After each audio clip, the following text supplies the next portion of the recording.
Bien, estamos grabando. Bien, entonces vamos a ver unos problemas cuánticos, tenemos unos observables, distintos como matrices. Después en el futuro van a ver que no siempre son matrices, a veces son operadores en general.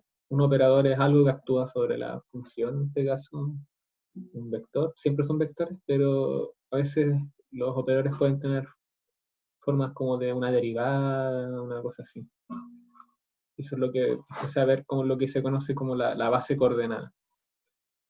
Hay distintas bases. Eso lo van a ver con más detalles en clase, pero lo comento igual. Estuve a punto de poner algo con eso, pero creo que no vale la pena.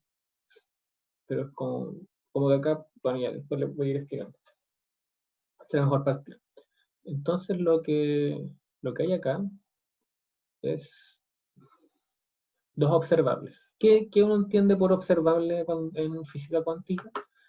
En términos matemáticos, un observable es un operador hermítico, o sea que si uno escribe la matriz asociada a este operador es hermítico, es igual a su adjunto, y el adjunto es el traspuesto conjugado.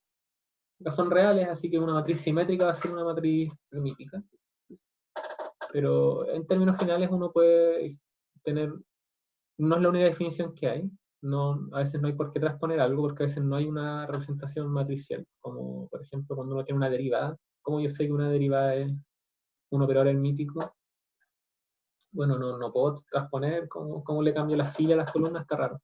Hay otras formas de verlo, pero nada de eso. Aquí en este caso es fácil ver, un operador hermítico es uno que es simétrico, digamos, igual a su traspuesto conjugado. Acá son simétricas ambas matrices, así que son hermíticas. Y eso es lo que uno llama un observable. ¿Qué significa que sea observable? Es que cuando yo encuentro sus autovectores de esto y sus autoestados, esos son estados posibles de mi sistema. Y son posibles de ser medidos. Yo no sé qué significa A, no sé qué significa B, pero podría significar, no sé, pues, alguna propiedad del sistema que me interesa. A podría ser, no sé, el spin, por ejemplo. Ya. Después, ¿qué es el spin? No sé, pero al menos sabemos cómo trabajar. Vamos a trabajar con una matriz. Y B podría ser alguna otra propiedad extraña, no sé, hay un color, no sé, algo así. Puede ser alguna tontera. Pero el punto es que están asociados cada operador a alguna magnitud o alguna cantidad física que yo quiero medir. Eso es lo que uno habla por observable, es bueno tenerlo en cuenta. Y lo primero que vamos a ver es que los operadores no conmutan y eso tiene un significado físico particular. Pero primero veamos que no conmutan. Entonces, tenemos que ver, tenemos A, estoy compartiendo la pantalla, sí, ya estoy compartiendo. Tenemos A, uno suele ponerle un gorrito acá, pero no es necesario, el gorrito es como para mostrar que son operadores. Y lo vamos a escribir en la base, como matriz. Esto era 0, 0, 0, 1. Y tenemos B, que es un medio. A ver, lo escribí acá, pero no abrir el. ¿Dónde lo tengo? Aquí está. Un medio, menos un medio, un medio, menos un medio. Algo así. Yo lo escribí como de esta forma, que es lo mismo. 1 menos 1, menos 1, 1. Ya. Entonces, ahí están los operadores. Tenemos que ver que no conmutan, o sea, o ver si conmutan o no. Tenemos que calcular esto. Para eso tenemos que ver el producto que vamos a ver. Bueno, acá es una multiplicación sencilla. Te voy a dejar en un medio por ahí, un número. 1 menos 1 menos 1, 1. Ya, entonces, ¿qué es lo que nos da esta multiplicación? Lo que nos entrega primero va a ser 0, ¿cierto? Porque S con este de acá, este con este de acá, 0. Después S con S y S con S. Ahí, acá hay que tener siempre como repasar mucho cómo multiplicar matriz. Entonces acá va a ser S con S y S con S, que da, o sea, menos 1 por 0 y 1 por 0, o sea, 0. Aquí, ¿qué es lo que hay? Queda 1 por 0 y menos 1 por 1, ¿cierto? Menos 1 por 1. No, 1 por 1, no menos 1 por 1. Ah, no, sí, menos 1 por 1. Menos 1, 1. Menos 1 va a ser entonces. Porque va a ser menos 1 por ese. Ah, perdón, es 1 por 0 y menos 1 por 1. Sí, claro. Y después queda, en la última queda menos 1 por 0 y 1 por 1 queda 1. Ahí está. Entonces tenemos el resultado de A por B. Veamos cuánto es B por A. B con A. Bueno, acá lo que vamos a tener va a ser 1 menos 1 menos 1. 0, 0, 0, 1. Y lo que nos queda es 0, 0, 0, 0 y 1 por menos 1, menos 1. Queda 0 por menos 1 y 0 por 1, 0. Y acá queda 0 por menos 1 y 1 por 1 y queda esto. Y al tiro nos fijamos que esto es distinto que AB, así que estos operadores no conmutan. ¿Qué significa que dos operadores hermíticos, o mejor dicho, que dos observables, así le vamos a llamar, que dos observables no conmutan? Eso es lo que uno dice es que no son compatibles. Y al revés, si dos operadores conmutan, uno dice que son compatibles. En términos físicos, ¿qué significa? Esto tiene que ver con el principio de incertidumbre de Heisenberg. Tiene que ver con que si dos operadores tienen distintos como valores asociados, distintas cantidades, o sea, el ejemplo de Heisenberg de velocidad y posición, eso va, realmente en ese ejemplo uno está pensando en los operadores de posición y la operación el operador de momentum, velocidad y momento, o sea, posición y momentum. Uno tiene que el conmutador de estas cosas no es cero, y por lo tanto yo no puedo medir al mismo tiempo con, con precisión infinita, con precisión ambas cantidades. Pasa lo mismo con los operadores de acá arriba. Yo no puedo medir, si yo mido el estado A y me da algo, no puedo saber exactamente cuál va a ser como el valor de lo que esté asociado a B, sea lo que sea. Soy el ejemplo de momento mi posición. Si yo mido la posición, no puedo estar seguro qué valor es el momentum, y al revés, si obtengo un valor del momentum, no puedo saber cuál es el valor asociado a la posición. Acá es más abstracto, ¿cierto? Es muy general esta relación. Siempre que tengo dos cosas que no conmutan, voy a tener una relación de incertidumbre. De hecho, hay una generalización del principio de incertidumbre y está dado por los conmutadores.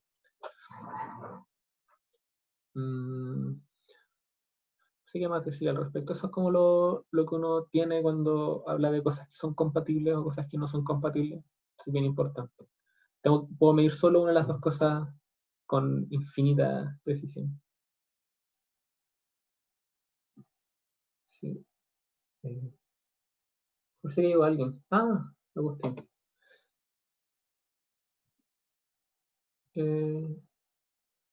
Ya. Ahora voy a pasar a lo siguiente. Vemos qué es lo que escribí después. A encontrar los autovectores y autovalores. Como siempre, un problema cuántico, vamos a estar encontrando autovalores y autovectores. Así que veamos para. Para es muy fácil. ¿Por qué es muy fácil? Porque esto está escrito de esta forma. Es diagonal. Es diagonal. No sé si se acuerdan cuando uno diagonaliza operadores, matrices, uno lo que hace es encontrar sus vectores propios y pasa que la matriz en esta nueva base, si yo los ortonormalizo, no sé si hubo Gram-Schmidt, o sea, si tengo esta base bien ortonormalizada, yo puedo escribir mi matriz de manera diagonal. Y esta matriz está de forma diagonal, así que yo puedo adivinar cuáles van a ser sus autovectores y sus autovalores también. Entonces se fijan que uno de las diagonales es 0, así que yo voy a ponerle a 1 igual 0, ese va a ser uno de sus autovalores. Y el otro autovalor va a ser 1, que es el valor que está en la segunda diagonal. Y para ver cuánto ven los autovectores, bueno, pueden tratar de sacarlos a la mala o acá adivinar que el que está asociado a 1, o sea, le voy a poner de esta forma, va a ser 1, 0, y el que esté asociado a 2, voy a borrar esto, va a ser 0, 1. Lo pueden comprobar, porque si calculan cuánto vale esto de aquí, se fijan, multiplican ese vector por esa matriz y les va a quedar 0, que es lo mismo que 0 por A1. Sí, está bien, ese es uno de los autovectores. Y si en cambio multiplican por A2, se fijan que les da 1. Que 1 por el mismo vector. Perdón, ahí el vector es 2. Eso es lo que les va a entregar. Así que cuando las cosas son diagonales es súper fácil encontrar todos estos valores. Así que igual con esto nos damos cuenta que la base en la que estamos trabajando es la base de los autovectores del operador A. Veamos qué pasa con B. Ya ves más fome porque lamentablemente no es diagonal. Esto era un medio, menos un medio, menos un medio, un medio. Así que tenemos que encontrar sus autovectores. El problema de autovectores lo voy a escribir de esta forma. Ponerle aquí un B, igual aquí el autovalor y el autovector.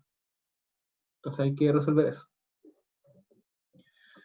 Bien, entonces ya saben qué pasa aquí. Si uno pasa esto hasta al otro lado, queda la identidad acá, por B. B igual a 0. Esto se resuelve solamente si el determinante de esto de aquí es 0. Así que calculamos el determinante. Un medio menos B. Medio.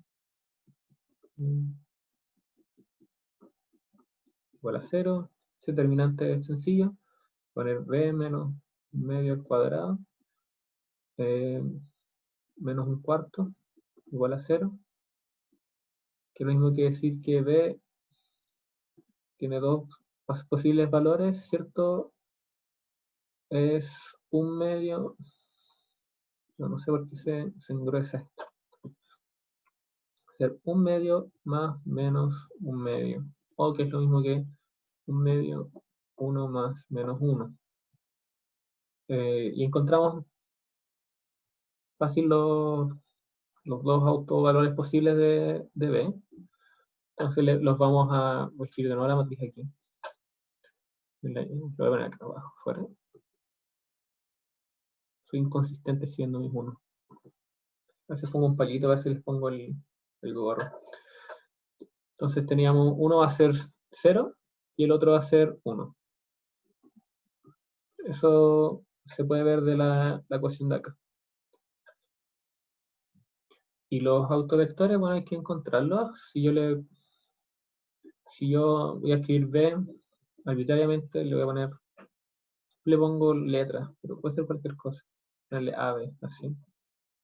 Entonces, B por B. Este es el problema, ¿cierto? Este es el problema de autovectores.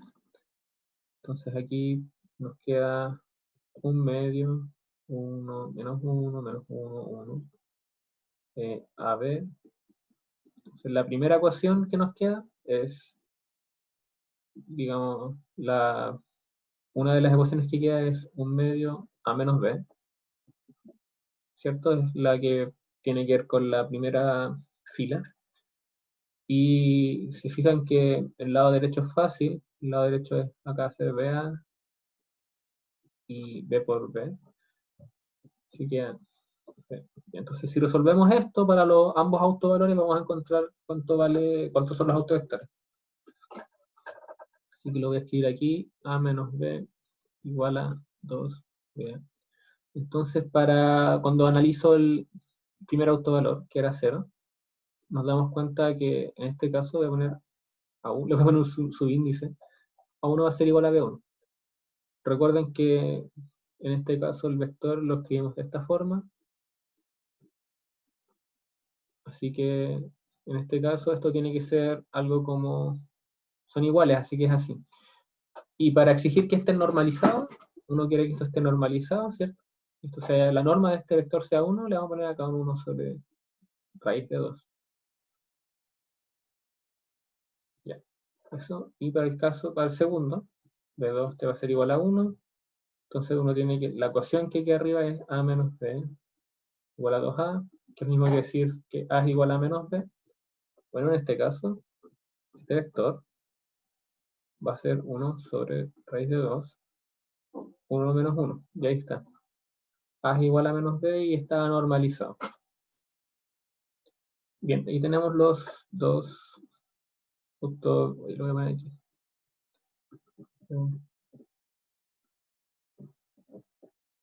Tenemos aquí los dos autovectores con sus respectivos autovalores. Eso era todo lo que había que hacer. Y si hubiéramos calculado esto antes de ver si conmutaban los operadores, nos hubiéramos dado cuenta que no conmutan, porque recuerden que si dos operadores conmutan, comparten una base también, y eso tiene que ver con que uno los puede medir al mismo tiempo. Es como que como que los autovectores de un operador también van a ser autovectores del otro operador. Eso es importante porque si yo, básicamente cuando yo mido un estado cuántico, lo que estoy viendo es que la función de onda o lo que me describe el sistema va a ser efectivamente uno de esos autovectores. Entonces, si uno de esos autovectores es de los dos operadores, entonces claramente significa que este estado pertenece a un estado asociado al A y un estado asociado al B.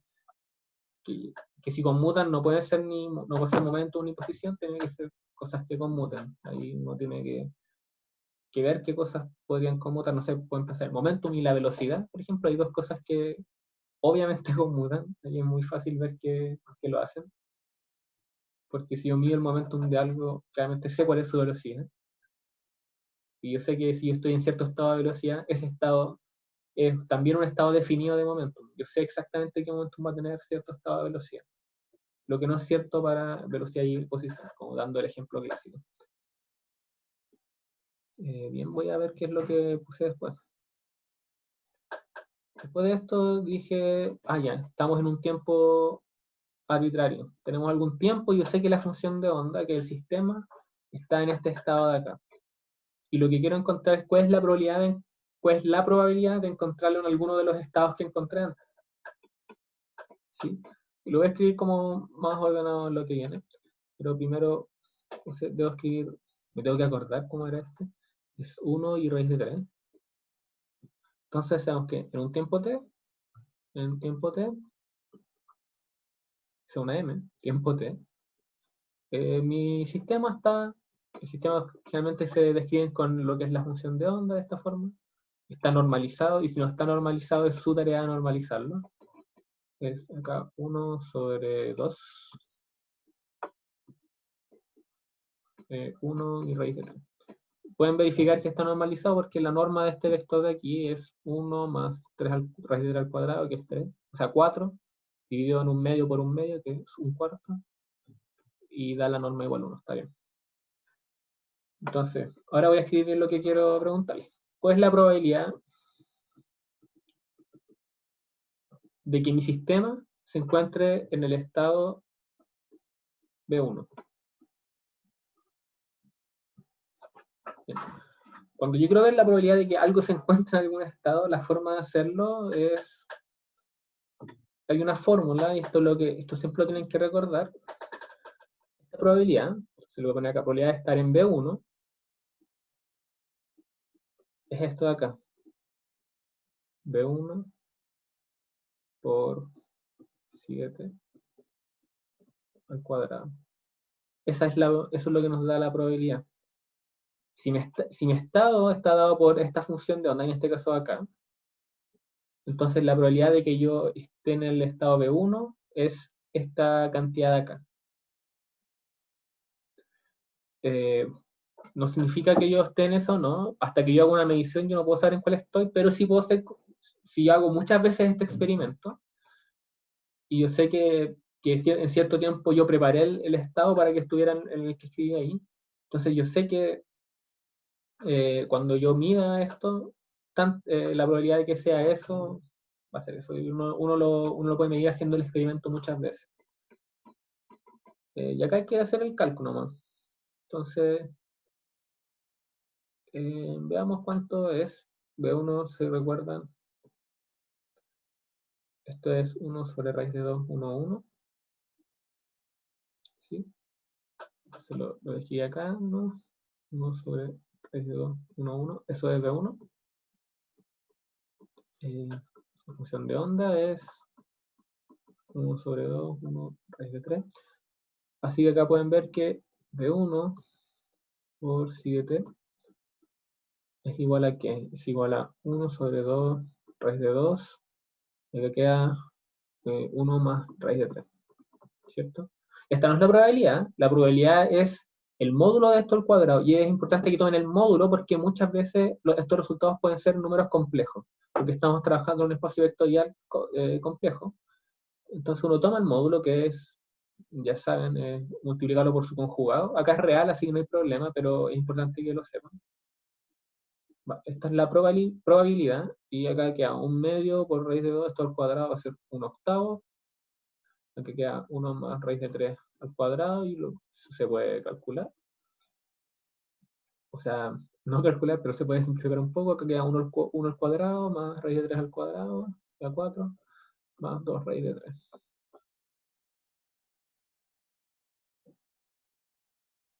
O que es lo mismo que 1/4, 2 más raíz de 3. Y déjenme, tengo estos cálculos. Sí, estoy bien. Bien. Ahora veamos cuánto es la probabilidad de estar en el estado B2. Y cada uno lo puede hacer de dos formas. ¿Por qué? Porque primero sabemos que el observable B tiene dos estados posibles. Está el estado posible B1 y el estado posible B2. Acá no hay, lo digo así de manera tan al aire porque no sé qué significa B, pero B podría ser algo como el spin o alguna propiedad así. Entonces, significa en el fondo que tengo dos estados de spin, lo que uno llama el spin up y spin down. ¿Sí? Puede ser eso, por ejemplo. Puede ser alguna propiedad de color, no sé, quizás tengo alguna partícula que toma dos colores posibles y el operador que está asociado a ese observable de colores es B. No sé, quizás tengo como un azul y un verde acá. Esos son dos estados posibles. Los tengo descritos matemáticamente porque yo sé cómo, bueno, alguien me dio el hamiltoniano del sistema o alguien me dio este observable, no sé, como ahí sí que es difícil de determinar, pero una vez se los dan, ustedes pueden trabajar con eso, esa es la gracia. No les vamos a pedir que lo determinen, pero en el curso lo que van a tener que hacer es, una vez que ustedes les den estas cosas, les den operadores, les den observables, van a tener que determinar todo este tipo de cosas. Y ahí, ¿qué significa cada cosa? Bueno, eso se tendrá que ver después. Eso pasa mucho en mecánica cuántica. Uno sabe trabajar con las cosas y a veces no sabe qué significan. Y a veces es difícil saber qué significan, así que tampoco está tan mal no saber qué significan. Pero es bueno saber que uno no lo sabe, eso es importante. Y sea muy enredado, pero con el tiempo se van a dar cuenta que van a calcular muchas cosas y quizás no van a estar muy seguros de lo que es. Está bien. Ya. Entonces quiero ver la probabilidad. Y como les dije, hay dos estados posibles. Y si hay dos estados posibles, la probabilidad de estar en uno o estar en otro tiene que ser de 1, ¿cierto? Porque no existe un tercer estado asociado a B. Si me explico, no. O estoy en el estado B1 o estoy en el estado B2 al medir algo, ¿no? O sea, yo tengo mi partícula y cuando yo mido esto, y yo les dije puede ser azul o verde en este caso, quizás B1 es azul y B2 es verde. Cuando yo mido esta partícula, le tengo que medir azul o le tengo que medir verde, no hay una tercera opción. No existe la medición superpuesta, no existe un azul-verde como medición. Así no, la superposición de estados no tiene que ver con eso. Si es que lo han escuchado, porque es común escucharlo. La superposición de estados tiene que ver con una evolución temporal de las cosas y cómo ciertos estados se pueden entremezclar. Después vamos a ver eso. Pero cuando uno hace una medición, no obtiene un resultado fijo, no uno obtiene resultados a medias. Con esto quiero decir entonces que la probabilidad total, o sea, la probabilidad de medir 1 más la probabilidad de medir 2, esto suma 1. ¿Sí? Yo tengo que medir alguna de las dos cosas. Así que de acá yo podría determinar fácilmente cuánto vale la probabilidad de medir 2. Y tiene que ser 1 menos la probabilidad de 1. Y la probabilidad de 1 la terminamos acá. Era 1/4, 2 menos o más. más raíz de 3. Y si ustedes restan acá, por ejemplo, va a ser 4 menos 2, va a ser 2, menos raíz de 3, un cuarto. Ahí está eso. Ya, entonces esto es una respuesta, pero lo voy a hacer igual con el cálculo matemático como con los vectores para que vean que da ese resultado. Entonces, para verificar, hagamos esto. Esto va a ser B2, acá la función de onda, todo al cuadrado. Entonces recordemos que, ¿cuánto vale B2? B2 vale 1 sobre raíz de 2, 1 menos 1, así le puse. Y claro, la función de onda 1 de raíz de 3. Así que cuando calculen esta probabilidad, la probabilidad de B2, lo que va a ser, bueno, van a tener un octavo de nuevo acá. Y aquí van a tener 1 menos raíz de 3 al cuadrado. Si ustedes desarrollan esto, entonces, ¿qué es lo que les va a dar? Les va a dar, entonces queda 1 más raíz de 3 al cuadrado, que es 4, menos 2 raíz de 3. O un cuarto, 2 menos raíz de 3. Y eso fue lo que nos dio antes. Exactamente fue lo que nos dio antes. Así que lo que les dije estaba bien. Se comprueba que esas probabilidades suman 1. Veamos qué pasa con los estados A. Entonces, ahora vamos a medir qué pasa con los estados asociados a, que son A1 y A2.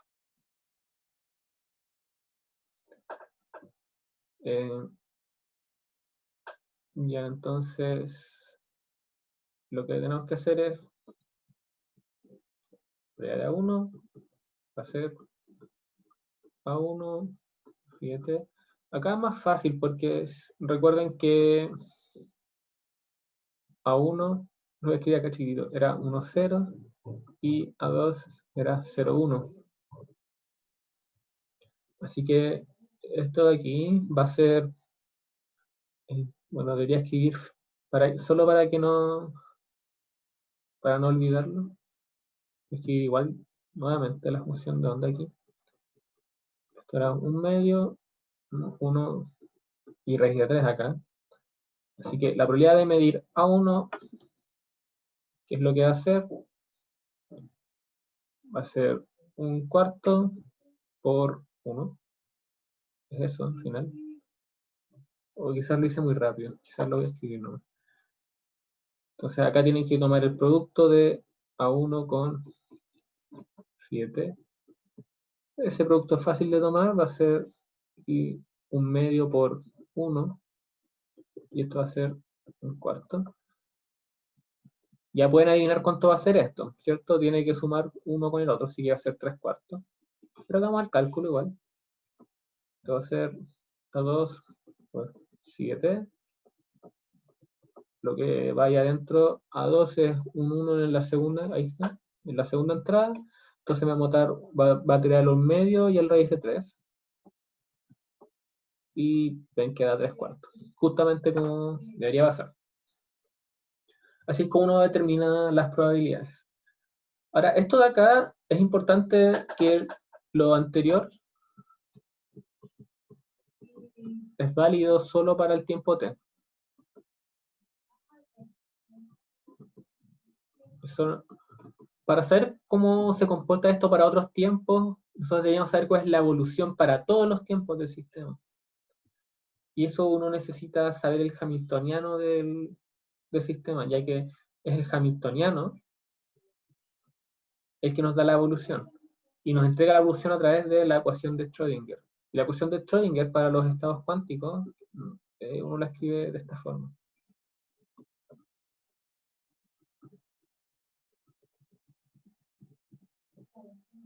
Bien.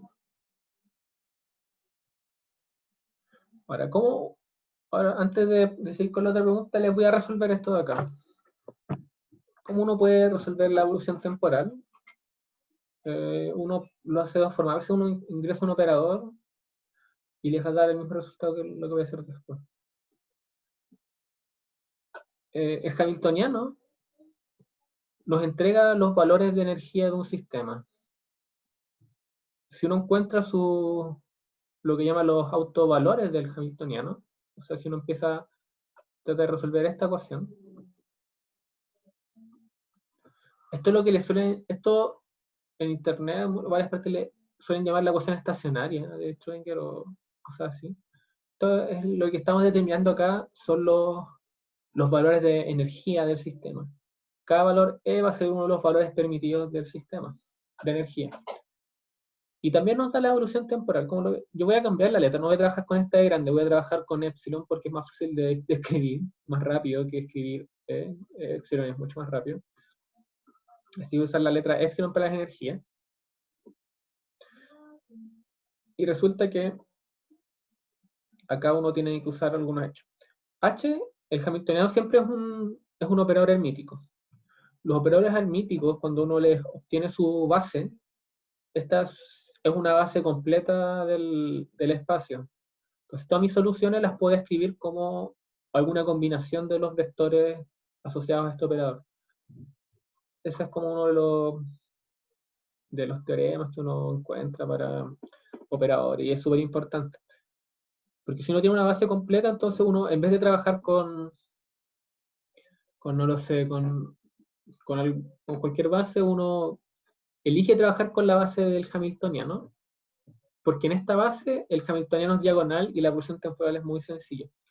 Entonces hay que recordar un teorema, es que la identidad, si yo tengo una base I, cualquiera, pero que es completa del espacio, tengo una base que me genera el espacio vectorial, la identidad yo la puedo escribir de esta forma, como la suma de todos de todas las bases, de esta manera. ¿Por qué eso funciona? Bueno, la identidad me tiene que dejar todo igual.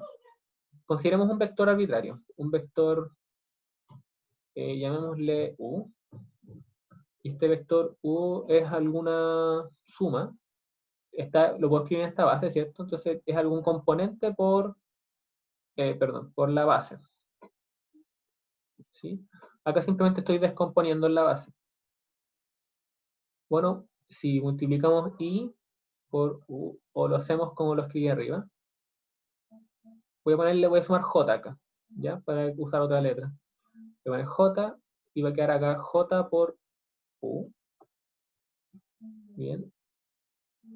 Pero, ¿cuánto vale J por U? Si lo vemos acá, J por U vale, lo voy a hacer en otra página mejor, para que no seamos ordenados. Entonces, si yo considero cuánto vale esto, bueno, esto va a ser, puedo escribir U como en la base en la que escribimos, ¿cierto? Voy a poner J acá. Tengo la sumatoria acá de I, ¿cierto? U sub I por la base. Esto es lo mismo que U sub I, JI. Y esto de acá, si la base, y esto es lo importante, la base tiene que estar ortonormalizada para que esto de aquí sea una delta de Kronecker, de modo que esto me va a quedar UJ. Entonces la componente J viene dado por esta proyección. Esto es lo que uno sabe siempre. Uno, en vectores normales, si uno escribe xtongo punto un vector A, esto me va a dar la componente X de ese vector. Y así con cualquier vector unitario me va a dar la componente transversal. Eso es lo que uno escribe acá arriba. De esa forma, fíjense lo que pasa con la identidad. Entonces tengo identidad por U. Entonces lo mismo aquí que la suma sobre J de qué dije acá. Esto es la identidad. Ya, eso de ahí es la identidad. Entonces multiplico por U acá. Queda la suma sobre J. Queda J, J con U. Pero esto de acá ya vimos que es UJ. Así que esto de aquí es la suma de J, UJ sobre J. Y esto de aquí no es nada más ni nada menos que el vector U. Así que sí, la identidad está perfecta escribirla así. ¿Por qué escribí eso? Porque eso me permite escribir, es lo que me permite escribir cualquier vector en el fondo en alguna base. Entonces yo dije que el hamiltoniano tiene alguna base. una base asociada a sus autovectores. Entonces están los autovectores del Hamiltoniano, que lo escribo así. Debe haber alguna lista de energías, no sé cuáles son. Y en el fondo la identidad la vamos a poder escribir como una suma sobre todas estas energías. Después estoy sumando sobre todo las autoenergías y todos los autovectores, los autoestados del Hamiltoniano. Y esto lo vamos a escribir en la ecuación de Schrödinger. Tengo la ecuación de Schrödinger. Acá es donde viene toda la magia.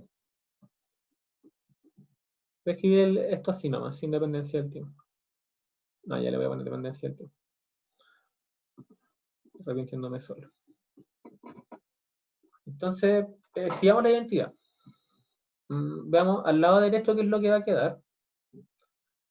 Voy a escribir la identidad acá entre medio. Le voy a meter la identidad acá, no hay ningún problema. Si la meto con la energía acá, entonces me va a quedar H aquí, me va a quedar una suma sobre las energías de E, y acá me queda E. Fíjate. Si se fijan, esto de aquí es como la componente, podríamos ponerle de esta forma, ¿sí? No sé, es como la componente de la energía, si no, no sé cómo decirle, pero es una componente del vector, ya que de cierta forma el vector lo vamos a poder escribir como esto, como una suma sobre toda la energía, qué sé yo. Esa es la idea de todo esto. Después lo vamos a ver. Pero ya, entonces tenemos eso de ahí. Tenemos todo acá. Acá voy a tener H va a actuar sobre esto de aquí. Y vemos que eso nos da eso. Así que acá lo que tenemos es esto de acá. Ya ahí no debería haber problema. ¿Y qué es lo que queda a este lado de acá? Al lado izquierdo va a quedar I por H barra, y acá la suma sobre las energías, y va a quedar la derivada en el tiempo de eso con eso de aquí. La gracia es que cuando uno encuentra estos estados tienen que ser independientes, vamos a decir que son independientes del tiempo. No siempre son independientes del tiempo, y eso tiene que ver con, esto acá es cuando viene lo que se llama la diferencia entre la visión de Heisenberg y la visión de Schrödinger. Cuando Schrödinger asume que es la función de onda la que varía en el tiempo, o que son los operadores los que varían en el tiempo, son constantes, bueno, eso es todo el rollo entre las distintas formas de hacer mecánica cuántica, que son la misma al final. Pero yo ahora voy a asumir que estos estados son independientes del tiempo, ¿ya? Que los estados de energía son los mismos para todo tiempo. Eso es lo que voy a asumir. Y si ven de acá, entonces lo que va a quedar va a ser la suma sobre epsilon, y aquí I h barra, y ya la derivada del tiempo de eso por eso. Entonces se fijan que lo que tengo ahí es una igualdad de vectores. Y ustedes saben que cuando yo tengo una igualdad de vectores, esto tiene que ser igual componente a componente. Así que si nosotros igualamos componente a componente, lo que nos va a quedar va a ser que para todos los valores de la energía permitida vamos a tener la siguiente ecuación.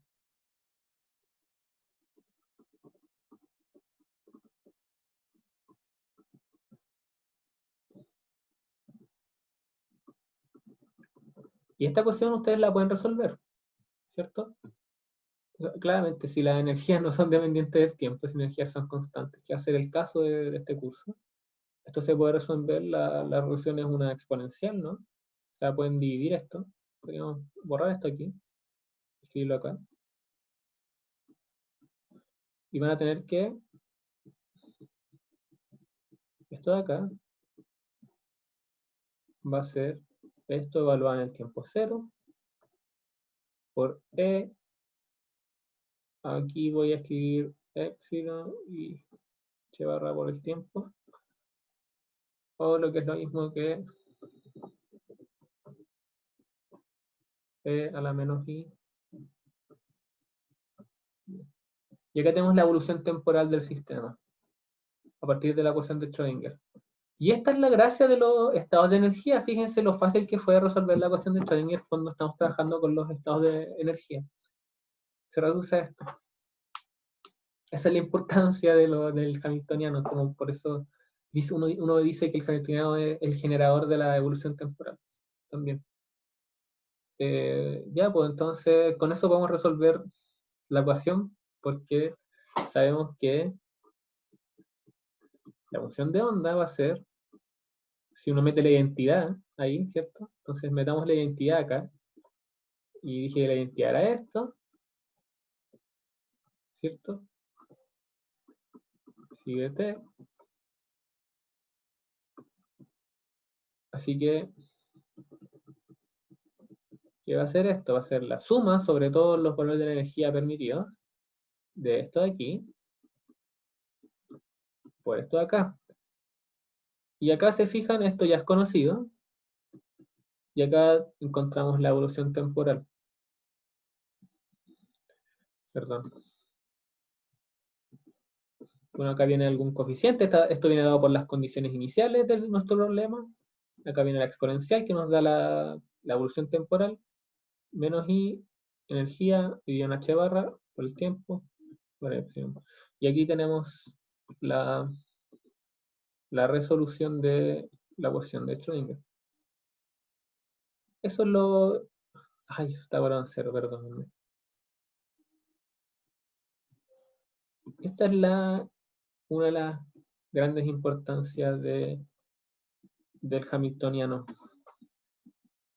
Ya, ¿y por qué hice toda esta introducción? Pues fue no para no hacerlo después. Y es lo que voy a escribir luego. Porque en el siguiente problema nos dan el hamiltoniano y queremos ver la evolución temporal del sistema. Entonces, espero que se haya entendido esto. Si no lo vieron en clase, lo deberían ver. Quizás no de esta forma, quizás de otra, pero el resultado tiene que ser el mismo.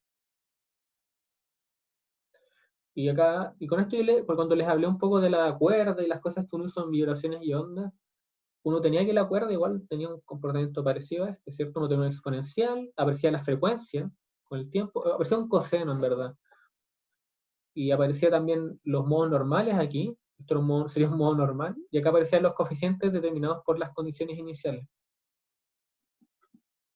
Acá no es necesario tomar la parte real, y esa es la gracia igual de cuántica, es que uno trabaja en espacios vectoriales complejos, entonces uno quiere esos resultados complejos, son las fases al final. Ya, entonces, yo creo que con esto sí vamos a poder ir al problema. Entonces, en el problema nos dan una base, no sé qué base es, no sé qué es, pero yo sé que en esa base el hamiltoniano tiene esa forma de escribirse. Una forma abstracta igual. Entonces, voy a ir al Open, voy a abrir acá mi pizarrita. Y teníamos que el hamiltoniano se escribe de esta forma. Ya, y lo primero que quiero mostrarles es qué demonios significa esto de acá. Ahí. ¿Qué demonios significa escribir eso de ahí? Yo lo que quiero que recuerden igual es que cuando uno hablaba de los elementos de una matriz, uno lo que hace al final es que, en general, uno escribe la matriz como H y J, no sé, ¿cierto? Fila y columna, ¿cierto? Fila, es importante que recuerden eso. Columna. Y esto en verdad lo que es esto, siempre va a ser esto. Bien. Ahora, fíjense, vamos a ver qué significa con lo de arriba. Entonces, cuando nosotros queramos ver la primera fila y la primera columna, lo que yo tengo que hacer es multiplicar esto de esta manera. ¿Sí? Eso me va a dar, básicamente me va a dar aquí, por escribir esto así de esa forma. Ups. Fila, columna, columna, fila. Chuta. Esto se ajusta. No sé por qué pasa eso. Odio Esto cuando trata de arreglar lo que uno escribe, me lo arruina todo. Ahí está. Entonces, cuando yo veo esto, fíjense arriba que hay un solo resultado que va a funcionar. ¿Por qué? Porque en general, cuando uno escribe esto, lo importante es que las bases son ortonormales. O sea que cuando yo multiplique con este de acá por la derecha, fíjense que acá este de aquí va a morir, ¿cierto? El término 1, 2 va a morir. El término 2, 2 va a morir también. Y ya el 2, 1 y el 1, 1. Cuando yo multiplique ahora por la izquierda con este de acá, el término 2, 1 va a morir, porque 1 por 2 va a ser 0, pero el término de acá sobrevive. Así que nos fijamos que esto de aquí, este término de ahí, tiene que ver con la fila, tiene que ver con eso. O sea que este de acá tiene que ver con eso de aquí, eso acá tiene que ver con esto de aquí, y finalmente tiene que ver con eso de ahí. Ahora entonces podríamos escribir directamente esto de acá. Entonces, si lo escribimos siguiendo esta receta, vamos a ver que, ya, pues, fijemos la primera entrada, que es la primera fila y primera columna, tiene que estar asociado al 1, 1. Vemos que está multiplicado por A, así que acá aparece el A. Vemos la primera fila y segunda columna, esto de acá, también está acompañado por un 1 y por el A, así que el A. Ahora segunda fila y la primera columna, que está dado por esto de aquí, de nuevo es lo mismo. Y la segunda fila y segunda columna está dado por este de acá, que tiene un menos acá, así que tiene un menos 1, multiplicado por el A, tiene que ser menos A. Y ahí está el hamiltoniano escrito de manera matricial. ¿Sí? Hice este chamuyo igual porque es común ver los hamiltonianos escritos de la manera que de arriba, pero es bueno saber qué significa eso en términos de una matriz, qué es lo que estoy viendo en verdad. Así que bien, tengo eso ya. Y veamos qué nos dice la pregunta. Ahora que pudimos entender eso. Lo que queremos ahora es encontrar los valores permitidos de energía y los autoestados asociados. Es decir, tenemos que resolver el problema de autovalores y autovectores. Autoenergías y autoestados, autoestados de energía. A los autovalores o valores propios del hamiltoniano se les suele decir autoenergías. Y son las energías que el sistema puede tomar. Así que lo que tenemos que resolver es, como les dije, esta ecuación de acá. La pueden escribir de manera abstracta, podrían hacer esto directamente, pero trabajar con las componentes es exactamente lo mismo. Así que escribamos esto como algún vector dado. Entonces lo que tenemos que resolver acá, básicamente tenemos que poner aquí la identidad igual a 0. Así que tomamos el determinante de esto de acá, y eso me va a dar a menos epsilon, chuta, menos a menos epsilon, a por a, esto igual a 0, ¿esto qué va a dar? Va a ser menos a menos epsilon, a más epsilon, menos a cuadrado, igual a 0. Aquí lo que queda va a ser menos a cuadrado más epsilon cuadrado, menos a cuadrado, igual a 0. Y nos fijamos que hay dos valores permitidos para la energía. Voy a poner más y menos. Son más, menos, raíz de 2a. Eso es lo que se obtiene a partir de esto de acá. Ya. Tenemos que ver ahora los estados. Entonces, tenemos dos niveles de energía posibles y están dados por eso. Tenemos que encontrar cuánto vale el estado asociado a la energía mayor y el estado asociado a la energía más pequeña. Para eso, volvemos a la ecuación de aquí. Pongamos un vector arbitrario acá. Ese de ahí va a ser valor de energía arbitrario. Y eso tiene que ser igual a 6.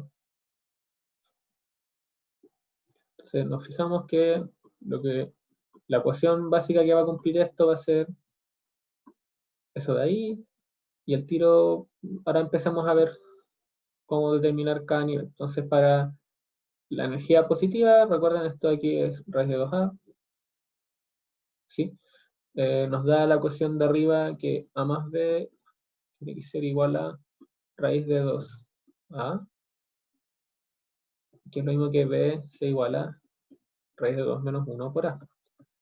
O sea que el estado de energía aquí es proporcional. Vamos a ver cómo normalizarlo, que para no hacerlo al tiro tan feo. Hacer 1 y acá raíz de 2 menos 1. Ahora, si yo lo quiero normalizar, esto de aquí tengo que, voy a ponerlo a este lado, más. Tengo que tomar el módulo de esto al cuadrado, y si yo le hago esto al cuadrado va a ser 1 más esto acá al cuadrado. Esto acá al cuadrado es 2 más 1, 3, o sea 4, menos 2 raíz de 2. Así que lo divido en la raíz de eso allá, y queda 4 menos 2 raíz de 2. Podría sacar un 2 de ahí, pero lo voy a dejar dejémoslo así. Ahí lo hice súper rápido, pero pueden verificar que ahora cuando ustedes eleven esto al cuadrado, o sea, cuando tomen la norma, les va a dar 1. Entonces es 1, ¿cierto? Más raíz de 2 menos 1 al cuadrado, y da eso. Y ahora tenemos que encontrar cuánto vale el que está asociado a la energía, a la menor energía. Entonces la ecuación anterior nos va a quedar eso de ahí, mismo que A es igual a, o B digo, es menos raíz de 2 menos 1 A.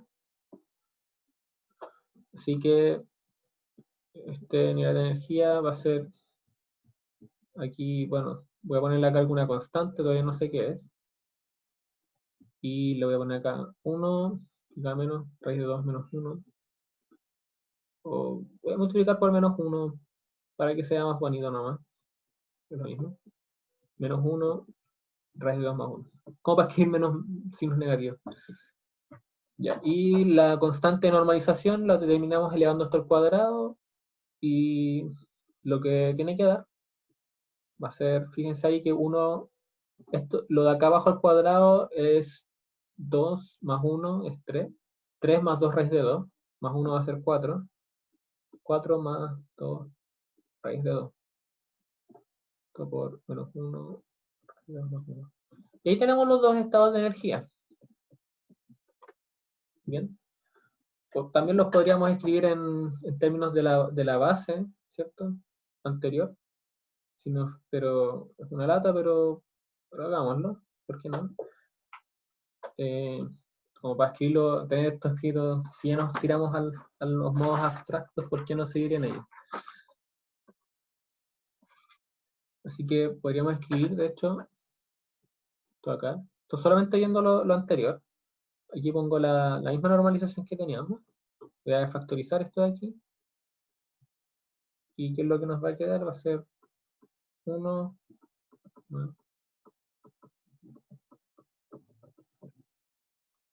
de cada epsilon 1,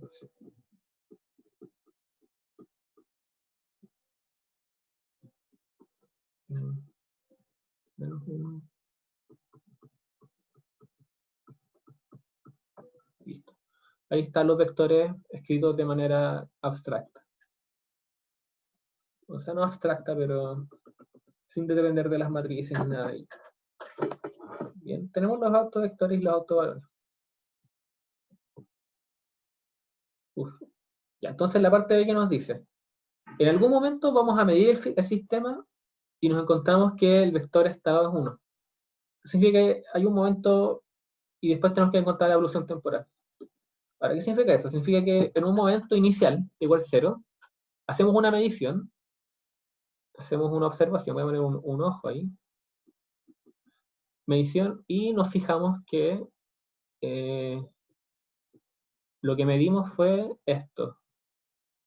No sé qué estábamos haciendo que medimos eso. Quizás estábamos midiendo originalmente lo que era originalmente este estado extraño.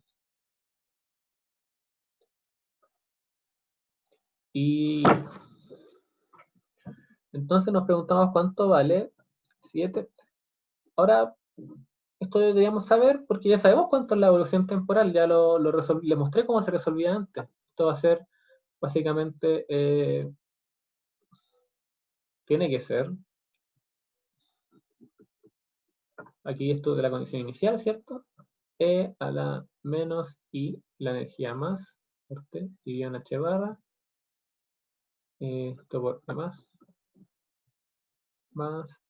e menos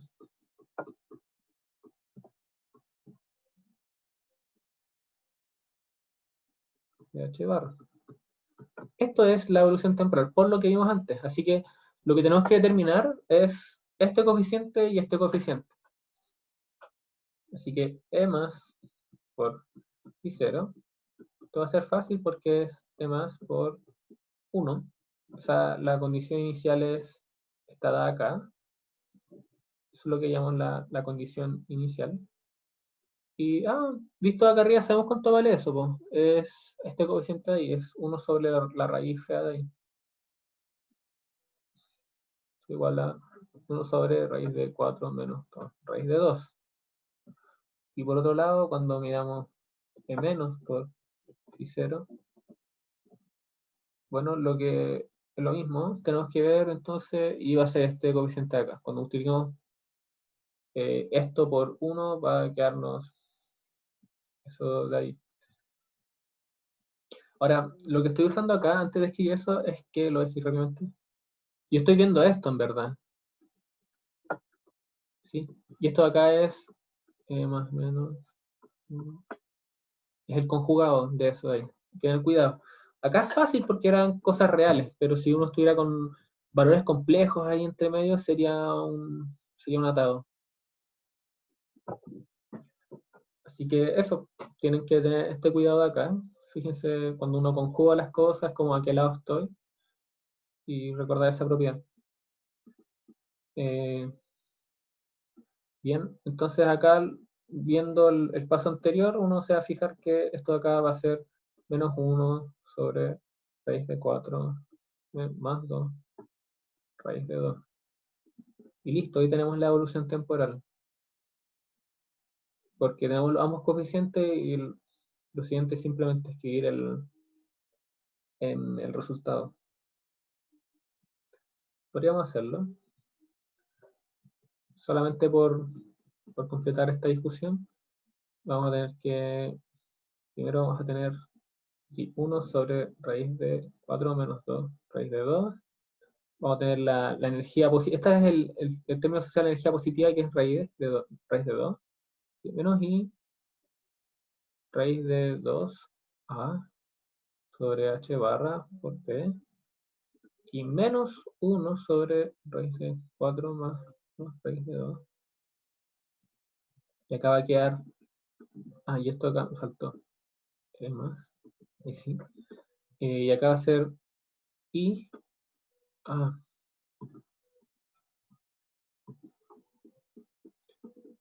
I raíz de 2a t. Son t guión h barra por e menos. ¿Sí? Donde acá reemplacé que e más raíz de 2a y que menos, bueno, menos, hay un signo menos. Menos raíz de 2a. Bien. Y esta es la evolución temporal de este sistema para esa condición inicial. Lo resolvimos. Si se dan cuenta, esto significa que el sistema va variando entre, esto es lo que uno llama la superposición cuántica. Si ustedes hacen evolucionar este sistema en el tiempo, se van a fijar que en algún tiempo aparece más de uno que del otro. Van un ciclo, quizá uno podría incluso ver cuál es la probabilidad de obtener E más en algún tiempo. Eso pueden verlo ustedes, no, a ver qué es lo que pasa, no lo escribí acá. Pero podrían preguntarse cuál es la probabilidad de obtener estar en estado de energía positivo en un tiempo arbitrario. Bueno, veámoslo. En este caso, ¿qué es lo que va a hacer? Aprovechemos de que ya está escrito.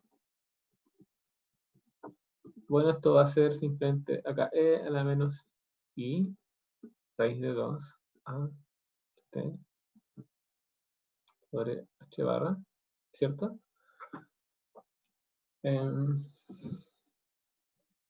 Y dio en la raíz de 4 menos raíz de 2.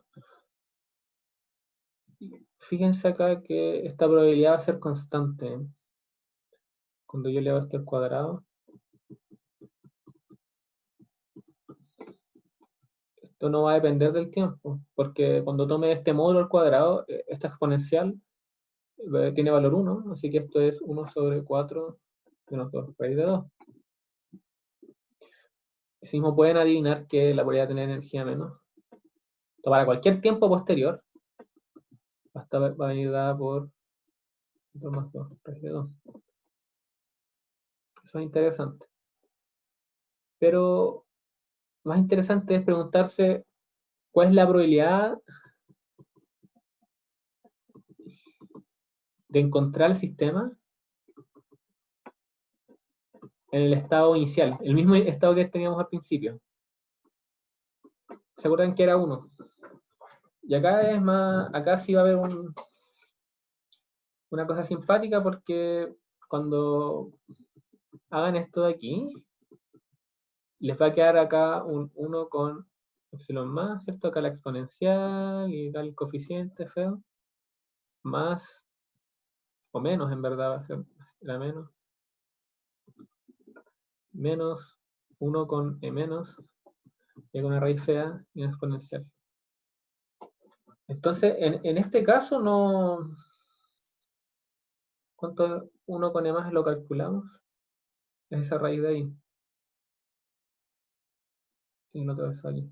Entonces, esto de aquí, lo que nos va a quedar va a ser la exponencial acá de menos i, perdón, menos i, raíz de 2, a, t, h barra, dividido en 4 menos 2, raíz de 2, menos e a la i, raíz de 2, a, t, h barra, dividido en 4 más 2 raíz de 2.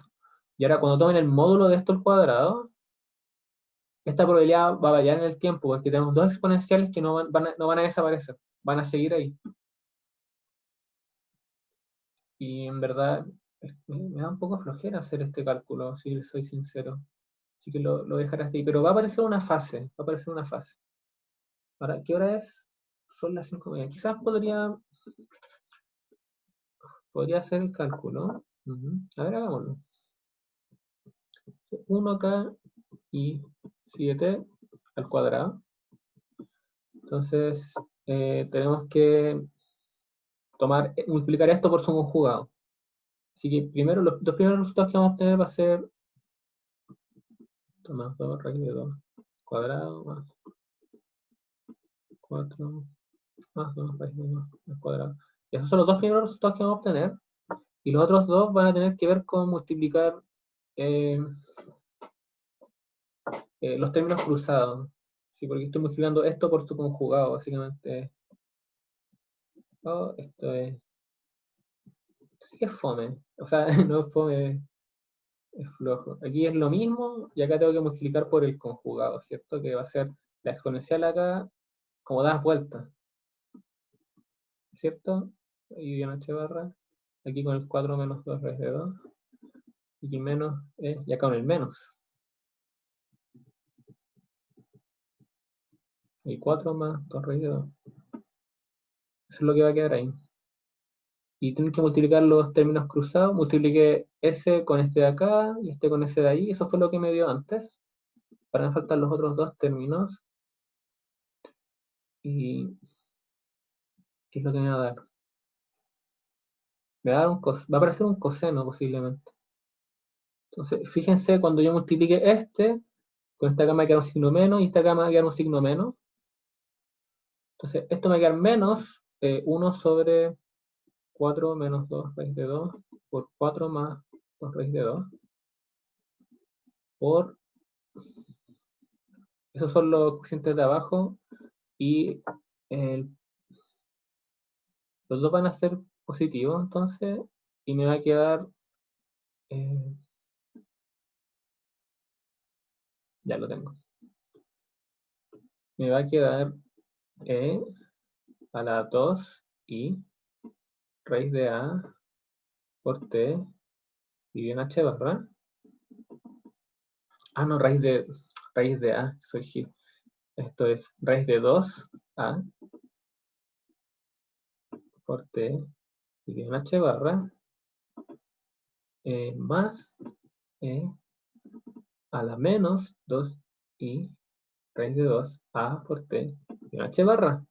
Y esto de aquí es 2 coseno de 2 raíz de 2a por t guión h barra. ¿Sí? Ahí está. Entonces, reemplazan eso ahí y tienen la probabilidad de medir entonces, ya, en principio. Dije que en un inicio estaba en el estado 1, entonces aquí en el inicio phi de 0 está en este estado. ¿Qué pasa cuando luego evoluciona el tiempo? Ya no está en ese estado, empieza a cambiar, empieza a oscilar. Porque yo veo ya, entonces, ¿cuál es la probabilidad de medir ese mismo estado en un tiempo posterior? Va a ser esto de acá, va a ser un número acá, menos 2 coseno de eso de ahí. Eso es lo... Esto es bacán igual. Control chorro. Eso es lo que uno llama esto es está oscilando en el estado. A veces es más probable que esté y de repente no es tan probable que esté ahí. De repente sí, de repente no, para nada. Ahí va a depender mucho de este valor de acá. Y eso ahí es como una frecuencia. ¿Sí? Es una frecuencia. Y de hecho hay una forma de escribir eso, porque esto de acá, no solamente eso, es también más menos e menos y una h barra por t. Es lo mismo. ¿Sí? Entonces vemos que la frecuencia de oscilación entre ambos, para cuando yo estoy en este estado, va a ser igual a la diferencia de energía. Como que la diferencia entre estos niveles de energía me da con la frecuencia de oscilación para la probabilidad de que yo esté en el estado inicial. Ya, eso bien, bien divertido. Ya, esto no lo tenía escrito en el Oxidar, de ahí haberlo escrito, pero igual lo hice. Ya, entonces, eso es un resultado. Y ahora lo que viene después... no, de hecho lo había escrito, está al final, hice la parte de... Ya, me emocioné mucho. Ya, entonces... hice la parte B, ¿sí? Bien. Y ahora la parte C nos dice que si en un tiempo T', medimos el sistema y nos encontramos que está en el estado de mayor energía. ¿Cuál es la evolución temporal posterior? Ya esta parte es sencilla. Entonces, en algún tiempo T', vamos a encontrarnos con que vamos a medir de nuevo el sistema y nos vamos a pillar que esto está en el estado de mayor energía. ¿Cuál es la evolución temporal posterior? O sea, ¿cuál es la evolución de un tiempo mayor a T'? La respuesta a esto es fácil.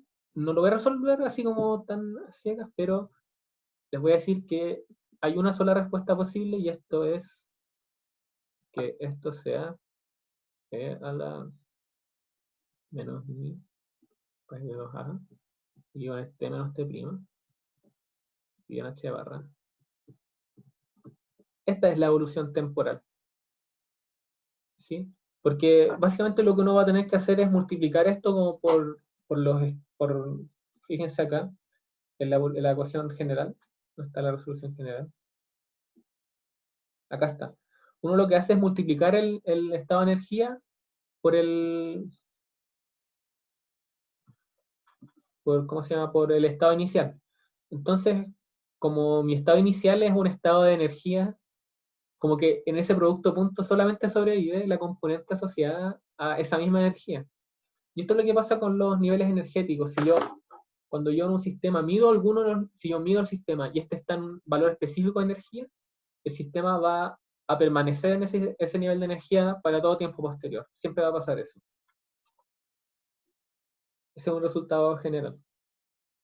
Lo voy a repetir. Si el sistema parte en un estado definido de energía, para todo tiempo posterior, el sistema va a permanecer en ese estado.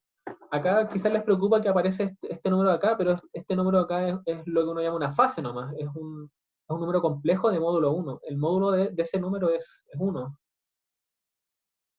Así que no, cuando yo mía, de hecho, la probabilidad de estar en el estado de energía,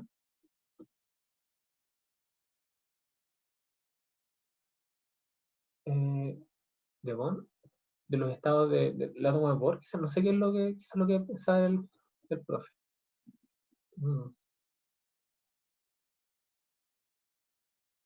Puede ser. Pero esto es como un resultado general, como para muchas cosas. Yo, cuando mido un estado fijo de energía, el sistema va a permanecer en ese estado de energía para todo tiempo posterior, no va a cambiar. A menos que yo haga una nueva, y cuando yo haga una medición de energía me va a dar eso. Pero eso no significa que vaya, que vaya a ser el único estado posible. Lo que quiero decir es que, ya, voy a seguir con esta explicación, quizás después podemos discutir más.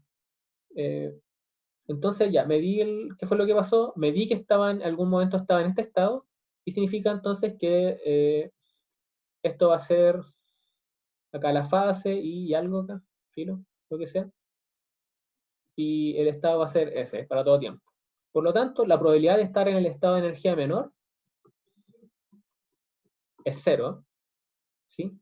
Pero la probabilidad de estar en un estado de otra cosa, ya que es cuando entran los observadores que no son compatibles. Si uno tiene algo que no es compatible con el hamiltoniano, o sea, por ejemplo, acá, ¿qué podría ser? Bueno, hay algún observable que no es compatible con el hamiltoniano, es decir, que esto es distinto de cero.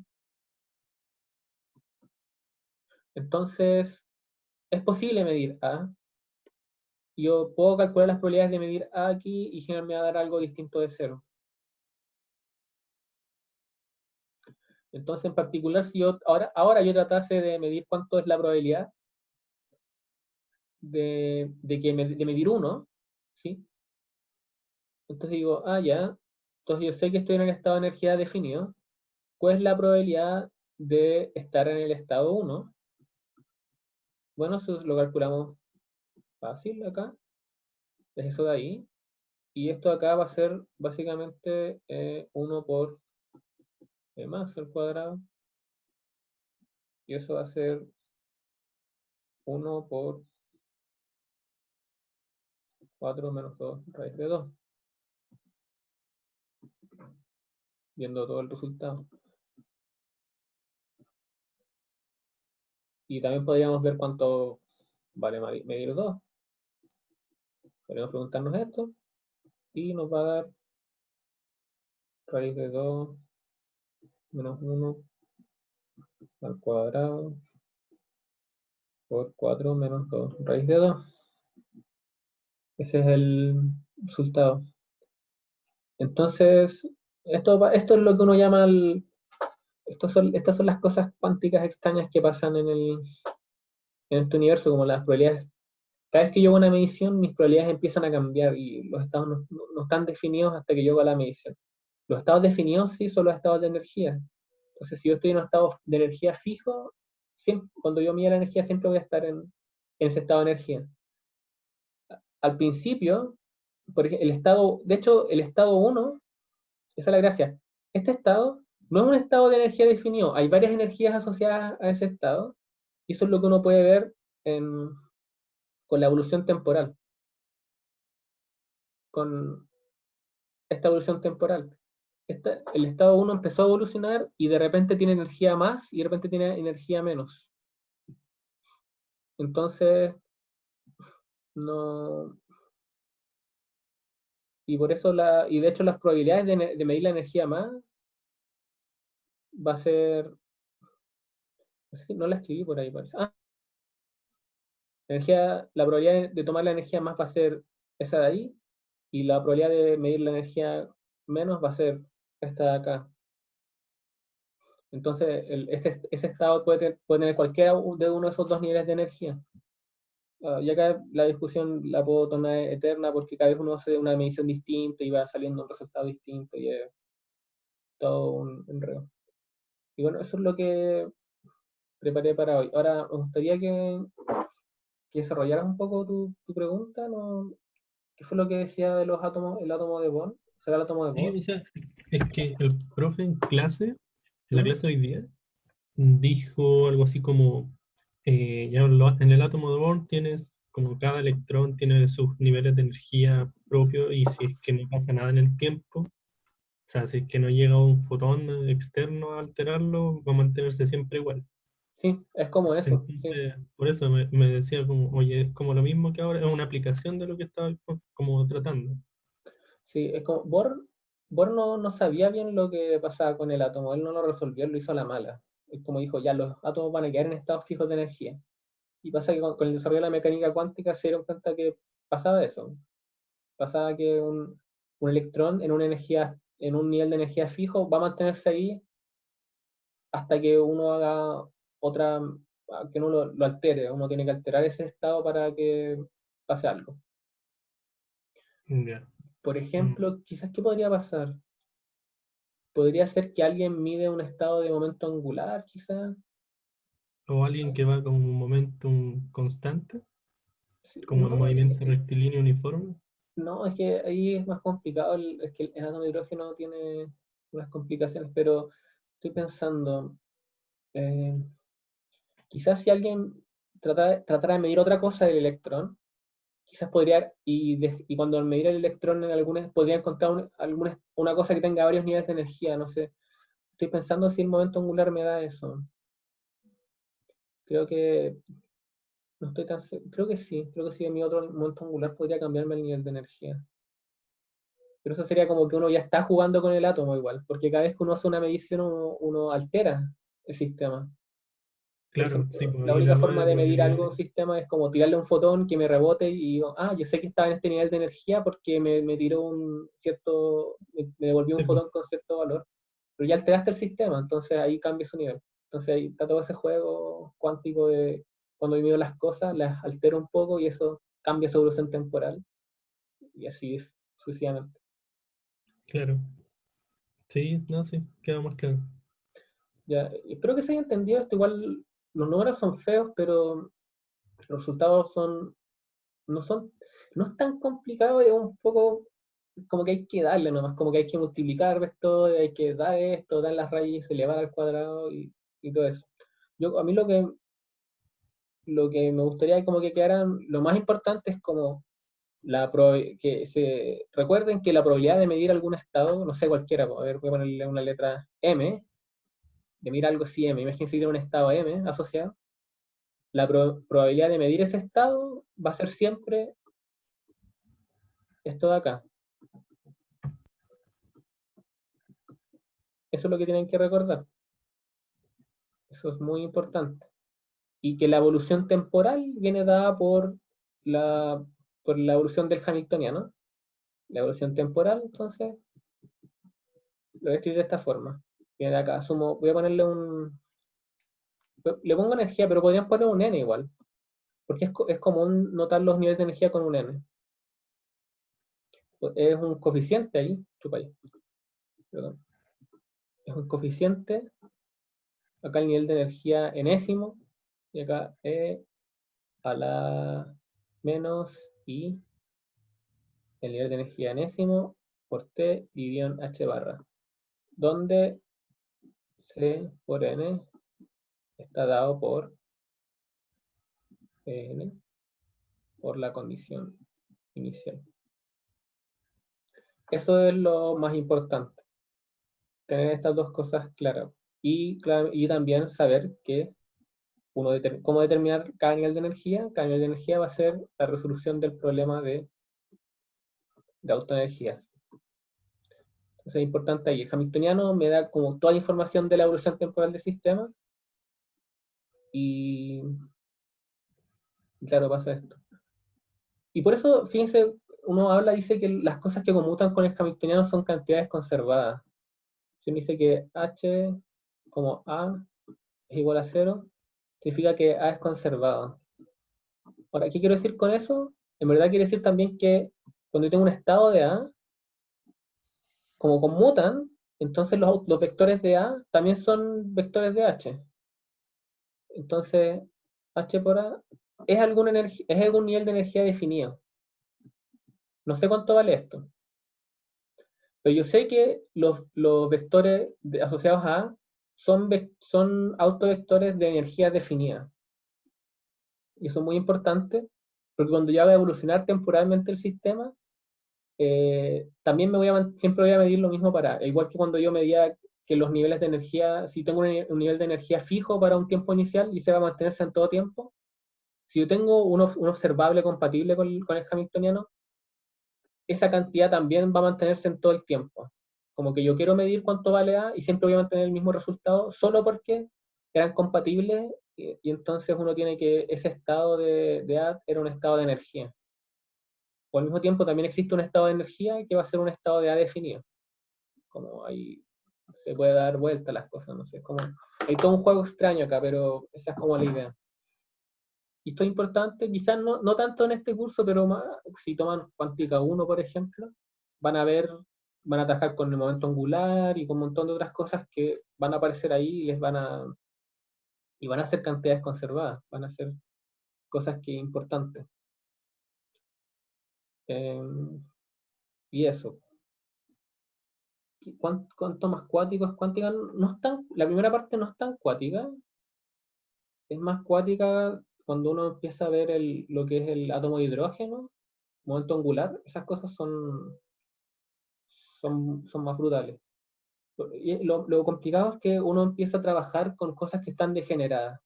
Entonces yo en una actividad anterior trabajé con unos operadores que están degenerados y lo que uno tiene que hacer es que los estados ya no, de energía ya no me basta con notar la energía. De hecho, esto lo vieron en química, pero en química ustedes vieron que están los números cuánticos, ¿cierto? N, L, M y S. ¿Sí? Este nivel de energía es el nivel principal y me da la energía del sistema. Como ya con el nivel de energía, pero voy a tener que ese no me va a bastar. Yo necesito saber todos estos números para saber exactamente cuál es el estado del átomo de hidrógeno o cualquier átomo. Y eso es lo complicado, porque es complicado entender esto de acá. Cómo se relaciona cada número y pensar, porque básicamente uno tiene que el hamiltoniano y conmuta con el momento angular total y el momento angular en z, conmuta con L cuadrado y no. Ahí sí se vuelve más, más raro y está degenerado, pues, como que uno tiene varios niveles de distintos momentos angular que me dan la misma energía. Entonces, por eso yo tengo que ponerle tantas etiquetas, porque cada vez que yo quiero un estado específico, necesito darme la energía que tiene, el su momento angular total, necesito también su momento angular en Z, y todas esas cosas. Y también necesito el spin del electrón para saber cuál es como especificar completamente el estado de este electrón. Y yo creo que eso es lo más complicado, yo creo que eso fue lo que más me costó. Pero sí, amigo, pero no es imposible, se logra. Pero si uno maneja bien la notación de Dirac, la primera parte de mecánica cuántica se hace tranquila, uno la avanza rápido.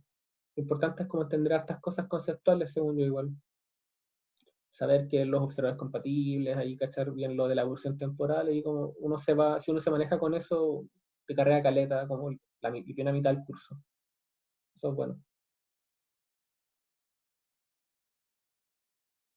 Y allí como que eso es lo que tengo por hoy. Espero que haya quedado claro las cosas que hablamos. Y si tienen dudas, recuerden de la tarea, creo que falta una semana, no sé, manden correos y para cualquier duda que tengan. Yo hice una clase auxiliar que fue durante el paro, parece, y justo perdí el computador, murió, pero recuperé el auxiliar, no tenía denunciado, pero recuperé la clase que grababa y también los apuntes que tenía. La clase ya la subí a YouTube y los apuntes también están en el material docente.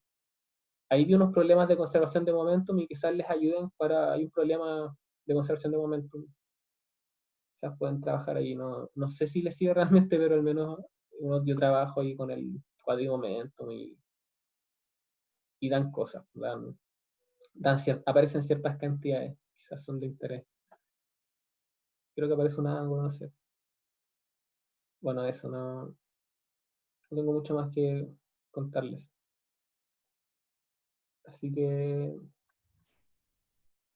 si no hay más dudas, nada, lo dejo hasta acá. Voy a parar la grabación.